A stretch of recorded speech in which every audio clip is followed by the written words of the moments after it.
Friends, gold prices have been continuously rising ever since the Trump administration came to power in the US and initiated the tariff war. Donald Trump has increased tariffs on all countries across the world. However, excluding China, he has given a 90-day moratorium to other countries, due to which we have witnessed some recovery in the stock markets. The tariff issue with China remains unresolved and tension continues to escalate. Recently, the US has increased tariffs on China up to 145%, and in response, China has also raised tariffs on imports from the USA up to 125%. Now, gold and silver have a peculiar characteristic. When uncertainties arise in the market, their prices increase. This is the opposite of what happens in the stock markets. In stock markets, when uncertainties prevail, the market crashes and share prices fall. On the contrary, in gold and silver, whenever global uncertainties arise, prices of gold and silver go up. You can find examples of this in history. In 2008, when the global recession happened due to defaults on American subprime loans, stock markets crashed, whereas gold and silver hit new all-time highs. Similarly, in 2020, when COVID hit, gold prices shot up quickly and once again hit all-time highs. Now once again, due to global uncertainties arising from the US-China tariff war, gold prices are hitting new all-time highs. If we talk about recent prices in the Indian markets, gold is trading above rupees 94,000 per 10 grams, and in international markets it is trading above $3,200 per ounce, which is an all-time high for both Indian as well as global markets. If we talk about gold returns over the last 1 year, gold has given returns of around 37% to 40%, both in India as well as in international markets. If we look at the gold ETF's returns, almost every mutual fund house in India has launched its own gold ETF. The best performing one has been UTI Gold ETF, which has given a return of around 40% in last year. And the best performer has been the SBI Gold ETF, which has delivered return of only 37% past year. All other ETFs, whether it is from Invesco, HDFC or ICICI, has given returns within this range. On an average, gold ETFs have given returns of around 38 to 39% last year. This is a very good return, and because of this, many mutual fund investors might be wondering whether they should stop investing in equity mutual funds and instead invest in gold ETFs. In the next section of the video, we will be finding out whether equity mutual fund investors should move from equity mutual funds to gold ETFs, and if yes, then how much should they invest in gold.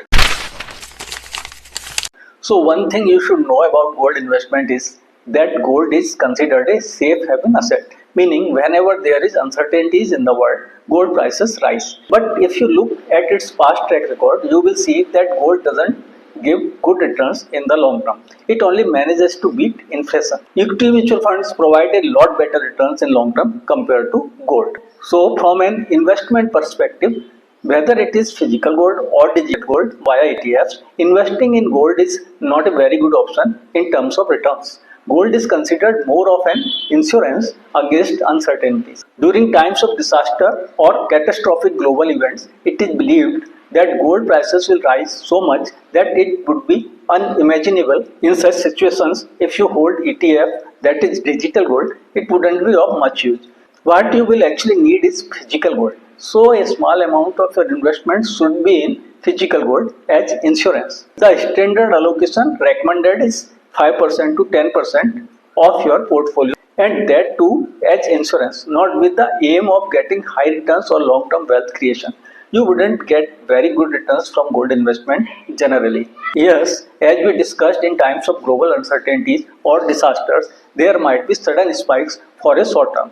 However, if you look at long-term returns over a 10 years time period, you are likely to get only 6 to 8% returns from gold, which is not a decent returns by any standard. Compared to equity mutual funds, this is certainly not a good investment option.